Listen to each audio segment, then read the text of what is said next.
आज हम जानेंगे हेपेटाइटिस बी वैक्सीन के बारे में। ये वैक्सीन किन-किन व्यक्तियों को दिया जाता है, क्यों दिया जाता है, सही टाइम क्या होता है वैक्सीनेशन देने के लिए, पूरी डिटेल से इस वीडियो के अंदर हम जानेंगे।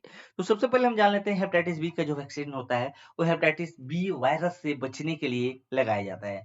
कि शायद आपको हेपेटाइटिस बी का वायरस के संपर्क में अगर आप आते हो, तो आपको भी हेपेटाइटिस बी ना हो, इसलिए उससे बचाने के लिए किया जाता है।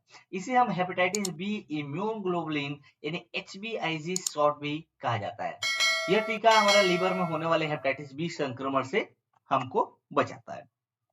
ये जो टीका होता है हेपेटाइटिस बी के अंशों से बनाया जाता है, क्योंकि वो बोलते हैं ना लोहा लोहा को काटता है, तो सेम इसी तरह इसके हेपेटाइटिस बी के अंशों से ही बनाया गया है, जिससे कि आपको लगाने के बाद से आपको हेपेटाइटिस ना हो और आपके बॉडी के अंदर एंटीबॉडी, एंटीजन के अगेंस्ट एंटीबॉडी डेवलप हो सके।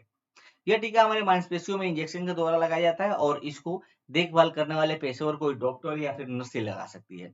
आमतौर पर यह टीका 2, 3 या 4 बार लगा सकते हैं और जो शिशु जो छोटा बच्चा होता है उसको जन्म के टाइम पे ये पहली खुराक देना बहुत ज़्यादा ज़रूरी होता है।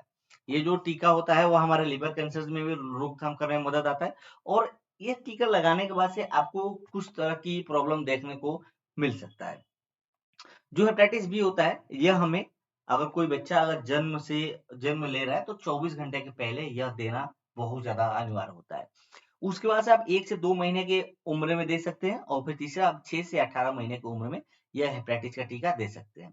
लेकिन कुछ प्रिकॉशन की ज़रूरत पड़ती है, जब भी अगर आपको यह टीका लेना हो, तो कुछ प्रिकॉशन है, जैसे कि अगर आपको बुखार या संक्रमण अगर है किसी तरह की, तो आपको हेपेटाइटिस बी का टीका नहीं लेना चाहिए। आपको दिल की बीमारी है तो ये टीका नहीं लेना चाहिए, डॉक्टर को बताना चाहिए। हेपेटाइटिस बी पहले से अगर आपको संक्रमण है, तो ये टीका लेने से आपको कोई बेनिफिट नहीं होने वाला, तो ये टीका नहीं लेना चाहिए, डॉक्टर को इन्फॉर्म करना चाहिए। आपकी जो रोग प्रतिरक्षक प्रणाली है उसकी समस्या अगर किसी तरह की है, तो डॉक्टर को इन्फॉर्म करना चाहिए। जैसे कि मान लो अगर आपको गुर्दा का प्रॉब्लम है, गुर्दा बोले तो मतलब आपको किडनी का अगर प्रॉब्लम है, तो ये टीका नहीं लेना चाहिए। आपको जैसे टीको खमीर या अन्य दवाओं से, जिससे अगर आपको एलर्जी है, तो आपको अपने डॉक्टर से संपर्क करना चाहिए लेने से पहले।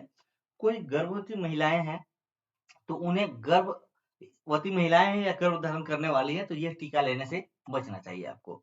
अगर कोई महिलाएँ जो बच्चों को दूध पिला रही है, तो उन्हें यह टीका लेने से परहेज़ करना चाहिए। इस दवा को लेने के बाद से कुछ साइन और सिम्पटम दिख सकता है, यानी कुछ प्रॉब्लम आपको मामूली 1 आध दिन के लिए हो सकता है। जिसमें होता क्या है, जब भी आप ये टीका लोगे, तो आपकी त्वचा में कहीं पे देखोगे लाल चकत्ती, खुजली या पीली या होंठ या जीभ पर सूजन जैसी एलर्जियाँ दिखाई दे सकती है। आपको साँस लेने में भी समस्या हो सकता है। आपको भ्रमित या चिंता चिढ़न पर हो सकती है। तेज और अनियमित यानी कि आपकी जो हार्ट बीट होगी, वह बढ़ने की समस्या आ सकती है। आपको फ्लू जैसा सिंड्रोम हो सकता है, जैसे लगेगा आपको फीवर वगैरह हो रहा है, आपको शून्य या झुनझुनाहट ज़रूर महसूस हो सकता है। आपको दिल के दौरे पड़ने जैसे ऐसा महसूस हो सकता है। साथ ही साथ असामान्य रूप से आपको थकान या कमज़ोर महसूस होगा, आपको दस्ती हो सकती है, बुखार हो सकता है और सिर में दर्द हो सकता है। साथ ही साथ भूख में भी प्रॉब्लम देखने को मिलती है। आपकी मांसपेशियों में दर्द होगा और आपको झील मिचलाना होगा और इंजेक्शन लगाने वाली जो जगह होती है, वहाँ पे दर्द या लालिमा या सूजन या जलन आपको महसूस कर सकते हैं। तो ये एक सामान्य लक्षण है, ये कि जब भी आप हेपेटाइटिस बी का वैक्सीनेशन जब लोगे, तो ये समस्याएँ आपको कुछ टाइम के लिए आ सकती है, जिसमें आपको ज़्यादा घबराने की ज़रूरत नहीं है। लेकिन हाँ, ये स्थितियाँ अगर गंभीर बन रही है, तो आपको डॉक्टर से संपर्क करना चाहिए।